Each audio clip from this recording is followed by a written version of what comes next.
చిన్న నైతిక విలువలు కథ చెప్పనా? ఒక చిన్న గ్రామంలో రాము అనే బాలుడు ఉండేవాడు. ఒకరోజు స్కూల్ నుంచి ఇంటికొస్తూ రోడ్డుపై పర్స్ కనిపించింది. ఆ పర్సులో చాలా డబ్బుంది. కొన్ని ముఖ్యమైన పత్రాలు కూడా ఉన్నాయి. అందులో అడ్రస్ కూడా ఉంది. ఇది నాది కాదు. నాకు డబ్బు అంత అవసరమైన చాలా అవసరం ఉంది. స్కూల్ ఫీజు కట్టాలి.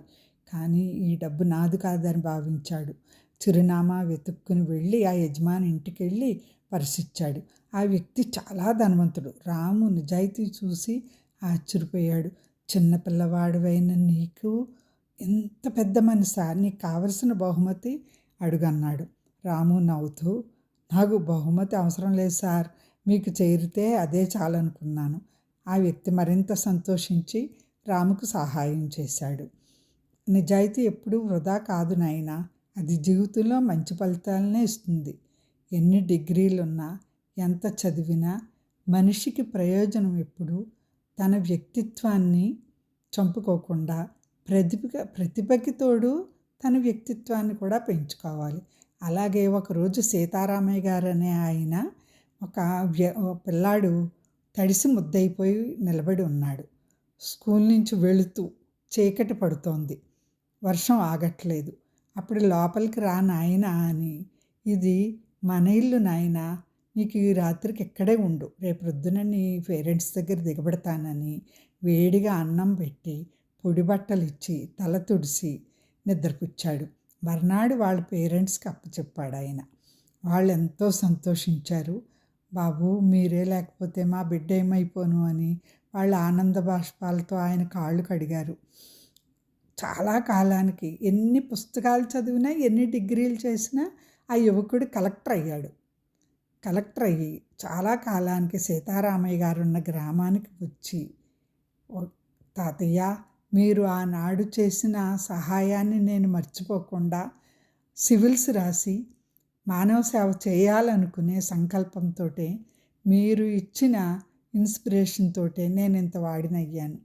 లేకుంటే నాకు ఆ రోజు నా మదిలో ఆలోచన వచ్చి ఉండేది కాదు. మీరు చేసిన ఆ సహాయం నేను జీవితంలో మర్చిపోలేను. అందుకే నేను మానవులకి ఎవరికైనా సాటి మనిషికి మీలాగే నేను తోడ్పడాలనుకుని బాగా చదివాను తాతయ్య. మీరు మీ గ్రామానికి ఏం కావాలో కోరుకోమన్నారు.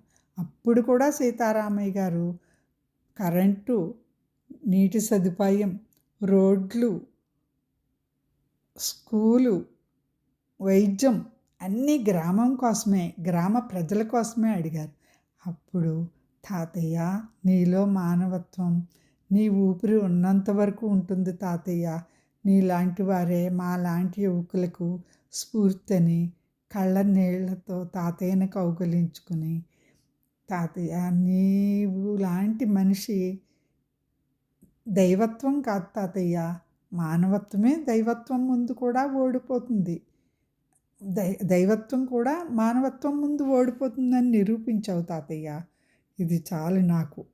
నీలాంటి మనిషి నా జీవితంలో ఉన్నందుకు నా జన్మ సార్థకమైంది తాతయ్య అని ఆనంద బాష్పాలు రాల్చాడు ఆ యువకుడు. ఇదే కదా మనిషికి నిజమైన సంపద. ఎందుకంటే ఏం కావాలి? ఇలాంటివి మనం కూడా ఎవరైనా చేస్తే మన వంతు సహాయం మనం కూడా అందిద్దాం.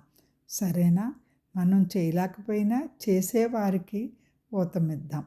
మానవత్వాన్ని మర్చిపోవద్దు.